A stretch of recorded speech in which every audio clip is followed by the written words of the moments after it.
Most people, when you say sculpture, automatically think of bronze.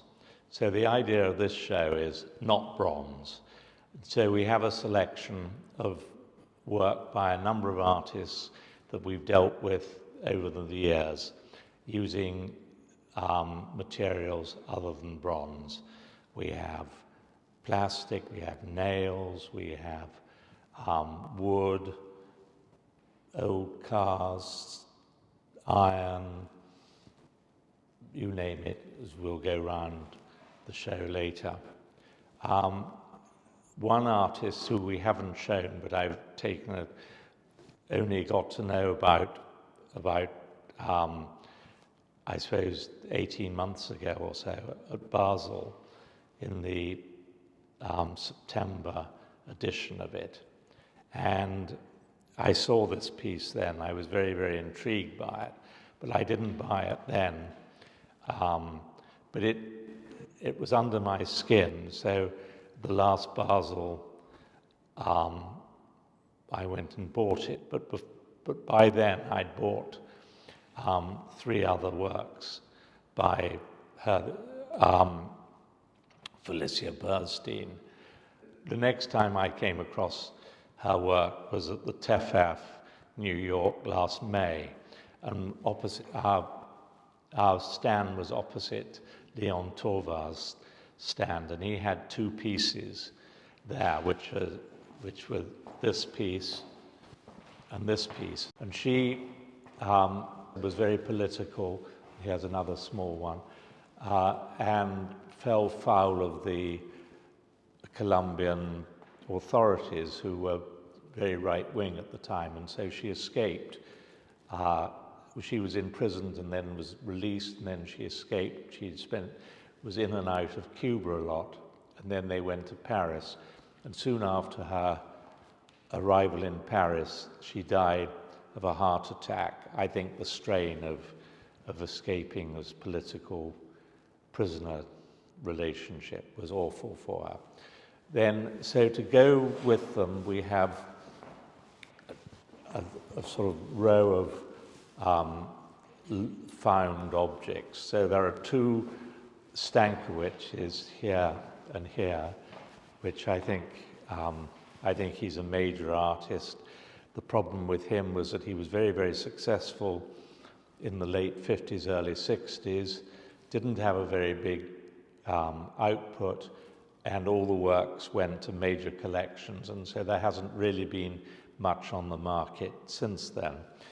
Then this work is by Tajiri, who will be showing at Frieze Masters later this year, and his parents were Japanese immigrants, and he was born in 1923 in Watts. And on his 18th birthday, which was Pearl Harbor Day, he was interned, and the way he got out of internment was to join up. So he joined up, and he was wounded in Italy, and he came back to the States, and then he took a GI scholarship and studied under Zadkine, got involved with the Cobra lot, and then he went on to live in Holland for the rest of his life. But a very, very exciting, extraordinary artist. Then behind this we have Nicola Carrino, who we showed a number of years ago, and those pieces were using sort of egg boxes, but I find them, people might think it's like a visa or not, but there is an idea in a way, but it's totally different. And you could see Buri, you can see an awful lot of people in, but I find it extraordinarily beautiful.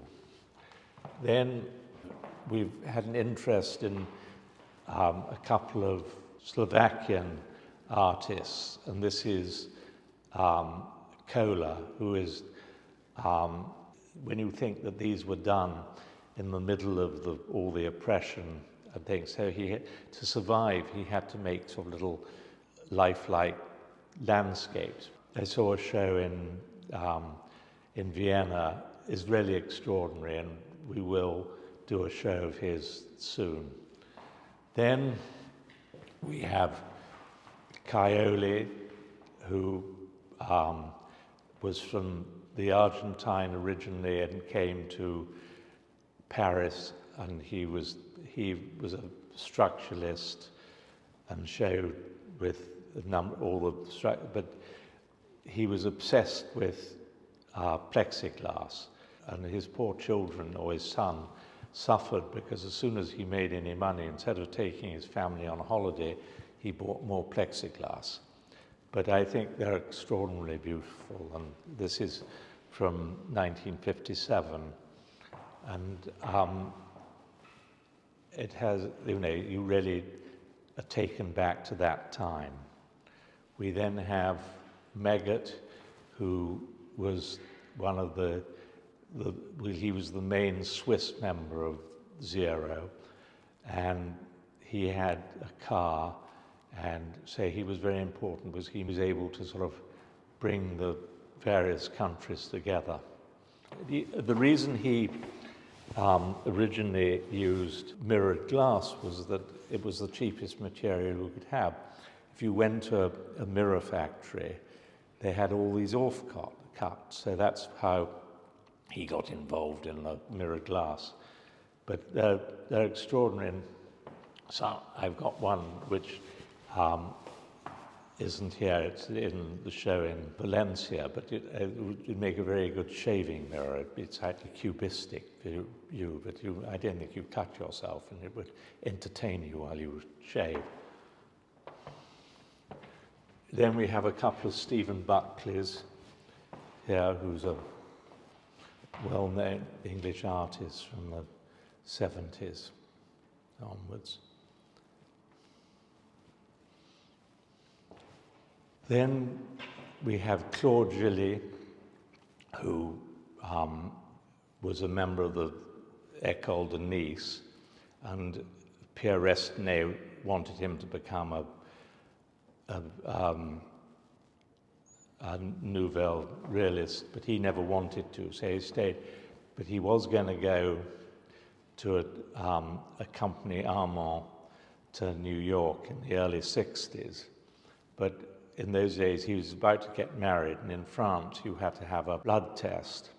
And they discovered in this blood test that he had MS, which meant he couldn't go to America because he wouldn't be able to get insurance.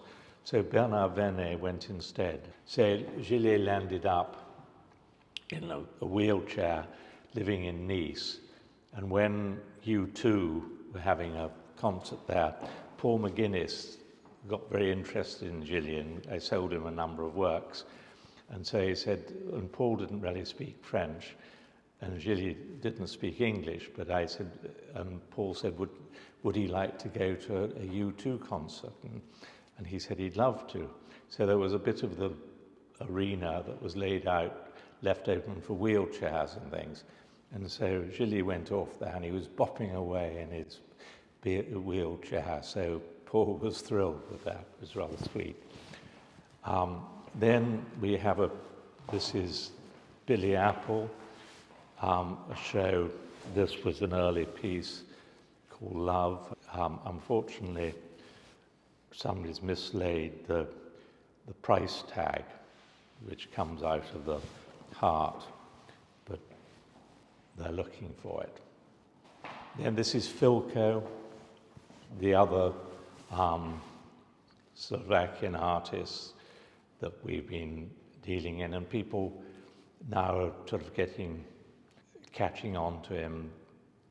The Tate, the museum in Bâle, the Kunst Museum in The Hague, amongst other museums that have started buying them very recently. Then this is Arman. We did a show in the late 90s with him called Accumulation with Relationship. And so the idea in this one, you have the paintbrush and the paint tubes. There was one of telephones hanging in yellow pages below, which we sold to the telephone museum in Frankfurt. So it was a relationship between the two. With Armand, he used to say to me, "I know you don't like all my work." And I said, "Well, yes, some I think is fantastic, the other not so much." He said, "You have to realize that I have a very expensive lifestyle, so I have to have my Fauchon, which was a smart sort of Fortnum Masons of France, and those are the ones you like, and the other was Felix Potin, which was a sort of a general sort of A&P or whatever, which I need to maintain my lifestyle." So here we have a very politically correct work from Deschamps from 1961. At the time, he was a major member of the Nouvelle Realism, and he used old clothes and things like this. So this is old bras. And then this is a work by Jan Henderikse called Father and Son. None of us could work out what the title was. And then we turned it round, and there's a label on the back from the crate. It's a fruit crate. And it said, whoever it was, Father and Son was the company. So it's rather a lovely idea, that's what it was. Then this is Heinz Mack, one of the founders of Zero, and he did these, these rather mesmerizing kinetic works. You don't really realize it's working, but it is, and it just goes very slowly around and sends you gradually to sleep. Then we have Gianni Colombo, whose works this one actually I think has been stopped, but the idea is you make your own. You can take that to there, you pull them down. So you make your own design. But very, very interesting. And then sometimes he made pieces with cubes that sort of moved around. Miguel Chevalier, who's really one of the first proper artists using video, really made videos and did huge light pieces all over the world in major squares. They're quite extraordinary, and they never repeat themselves, and they're very, very beautiful. Well worth seeing them if you ever see them, if you're ever around a time where they are. Then there's Zangs, a very interesting artist. He purported to be Beuys's teacher. He was apparently a rather difficult man, and one occasion he had a show in a gallery and it was all hung, and the gallery owner said, "What do you think of it?" And he unzipped his flies and walked the whole length all round the gallery and peed against the wall the whole way around. So, but he's I think, a very interesting. We've shown him a bit. Then we have Braco, who's a Balkan, and he's an artist. I've known him for years, and really an interesting guy. But you see him in museum exhibitions and things, but not so much in commercial galleries. We've been, whenever we've had one in an art fair or something, it tends to be bought by a museum. Then we have Kovacs, who was a Hungarian artist, and he was enormously tall, probably 2 meters. So the biggest works he ever did, no work he did was more than how much he could stretch. So if you can imagine, so it goes to about, I suppose, nearly 2 meters 80 or something would be the thing. And this is a model he did. They're geometrical always, but I think very special artist. Sadly, he died a few years ago. Soon after, we did one show with him, and he died soon after that. Then, of course, we have Uka, the other, along with Otopina, the founder of Zero. He's best known for his works with nails. I'm really surprised that he doesn't have sort of huge, fat fingers and thumbs, but he's pretty proficient with the hammer. If it had been him, I'd be bandaged all over the place. And this one's rather fun because it's got bamboo in it, but rather than, we have another one with a kimono at the background and things. Then we have a box by Cornell, which has all the sort of iconography. You want to say, well, there's all Medicis here, and then the balls and this and that, and the insects. And it's always intriguing. Then we have a couple of Connors.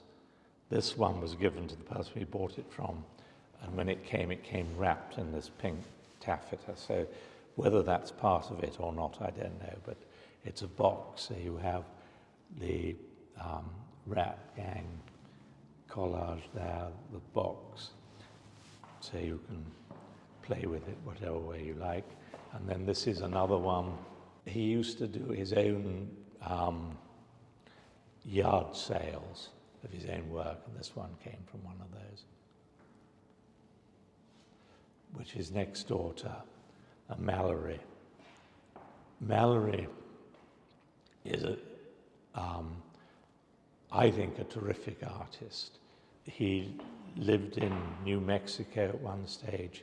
He was had 2 children by his wife first, then he went off with Elaine de Kooning, and then he came back and had 2 more children by his wife. He was a great friend of Thibault's, and one of Thibault's children is called Mallory after him. I first came across his work at Alan Stone's house, and I was very intrigued by it. And then I met one of the sons. He died, but everybody thought he died in about 1965 because he was working with all these resins and things, which really did him a huge amount of health problems. And he was told he had to go and move to at least 70 miles from any big conurbation. So he went into rural Massachusetts, and nearby was the main Massachusetts university. And so he then became one of the first people to get involved in computer art, which is fascinating, and he was able to print it away in the lab. People forget that in those days, the computer was probably bigger than this room, and only universities had them, and they were on that sort of thing with the little holes, and it was printed out. And so he could only work at night because the university was using it.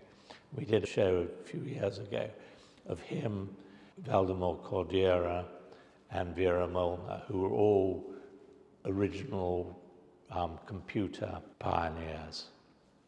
Then here is a Cornelia Parker. Now, to find a small work by her is quite difficult. This one she gave it to a charity auction in 2000 to raise funds for Ken Livington's mayoral campaign at the Gampel Feast Gallery. And it's a hat hit by a meteor. But it's quite I'm afraid that the reflection's rather bad on that. Then we have this work by the Lau brothers, who I think really sort of did a brilliant marriage between East and West. So you have this Chinese baby, the television, the Coca-Cola, the whole thing, and gold, and playing the Forbidden City there. Then we have these two breasts, again by Filko, which will speak for themselves. And then the final piece in this show is a piece by Ed and Nancy Kienholz, called Holy, Holy Terror. And I first met Kienholz in about, I suppose, in 1970 with Maurice Tuckman. And then he came to London, and we were friendly, and then his car was broken into in London, and he was sure that this was, he'd been personally chosen for this, so he never came back to England. He was a little paranoid sometimes. We do have online one or two other pieces which were too big to get into the gallery. There's an extraordinary George Herms that used to belong to Dennis Hopper, and that's online. And then there's a Carl Wieser, which is a huge cast iron of Lake Powell, and it's the topography of the thing, and it's very beautiful, huge thing, and weighs a ton. I didn't think we could get it up the stairs. And then there's an ad Dekkers. So that's this show. So it'll be on till the end of March. But you know, it's a lot of fun, and it's got some terrific historic pieces. So I hope you come and see it. Thanks.